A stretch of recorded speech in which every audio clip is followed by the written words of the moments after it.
And a River Valley mayor is looking to take her small town to greater heights by implementing a sales tax to provide more resources for residents. Our Fox 24's Brianna Moore explains what kind of amenities a sales tax could bring and the progress that needs to happen before it becomes a reality. I spoke to several residents in Chester, a town rich in history. They tell me they have a lot to offer, but work needs to be done to advance as a community.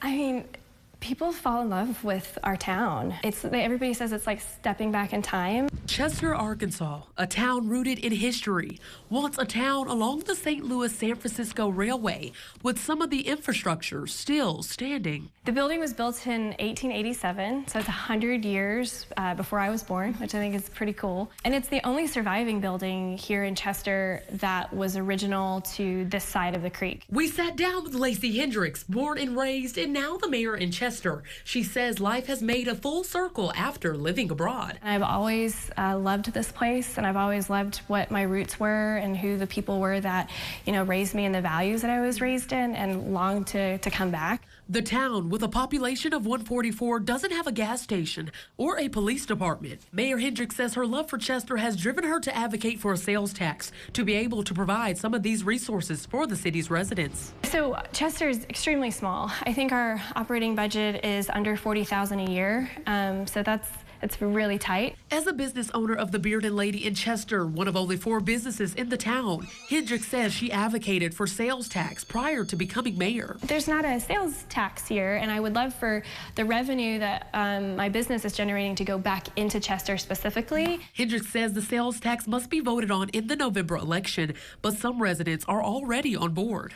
I mean, we're not going to lie here. It's kind of a poor community, and we need all the help we can get. We want this to be a place where everybody can come together, enjoy each other. I think Chester has a lot of potential. It's quiet, little charming town, but we have some of the best people around here, and everybody works together and does stuff for each other and comes together. Aside from the push for sales tax, Mayor Hendricks says residents in the town host dinners to generate money for needed projects, with the need for running water for some residents at the top of her list. We have about 89 individual families that are on Chester Water.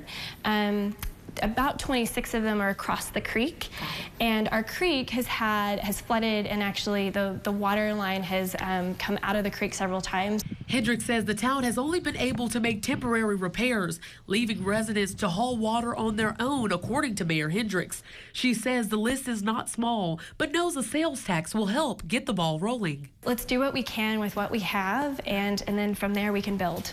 And a community behind her hoping for the best when it comes to the future of Chester. I hope so. I really want it to.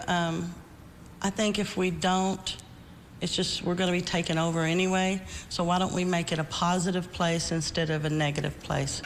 As mentioned earlier, the sales tax will be voted on in the November election. But if you would like to donate to the development of Chester, Mayor Hendricks says you can do so over on their website. But we will have a link on Fox24News.tv. Reporting in Chester, Brianna Moore, Fox 24 News.